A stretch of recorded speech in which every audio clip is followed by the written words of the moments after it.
ঈদের পর এখনো জমে ওঠেনি রাজধানীর কাঁচা বাজার, তাই নতুন করে দাম বাড়েনি কোনো পণ্যের, আর ক্রেতা না থাকায় বিক্রিও কম।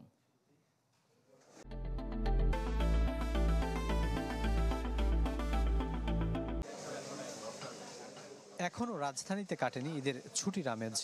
মহাখালী কাঁচা বাজারে তাই খুব একটা দেখা মিলছে না ক্রেতার। কাঁচা পণ্যের বাজারে স্বস্তির রেশ রয়েছে এখনও।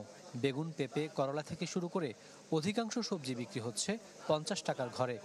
ভরা মৌসুম হওয়ায় আলুর দাম 20 থেকে 25 টাকা, আর পেঁয়াজ 35 থেকে 40।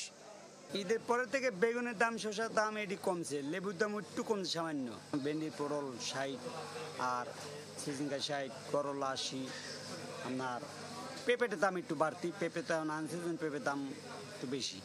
কাস্টমার হালকা পাতলা, বেশি ভিড় নাই, মানুষজন আসতেছে, বাড়িতে গেছে। আমিষের উৎস ডিমের ডজন 115 থেকে 120 টাকা, তবে মুরগি বিক্রি হচ্ছে আগের বাড়তি দরেই। মাছের বাজারে ক্রেতার আনাগোনা কম, ফলে হচ্ছে না প্রত্যাশিত বিক্রি। এখন তো মানুষজন আসে না আর কি ঢাকায়, বেচা কিনা খুব কম আমাদের। এই ট্যাংরা বেচি 550 টাকা কেজি, পাবদা আমরা 350 টাকা, ওই টাটকি নিয়েছে 200 টাকা, পুরি 200 টাকা, পাবদা আছে 300 টাকা। মাছ মাংস হচ্ছে যে রমজানের সময় যেমন ছিল এখনো তেমনই আছে। মোটামুটি বাজারের দাম তুলনামূলক নিয়ন্ত্রণেই আছে সবকিছু।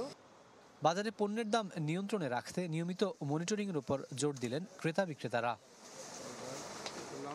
রাকিব আল জাবেদ, চ্যানেল 24, ঢাকা।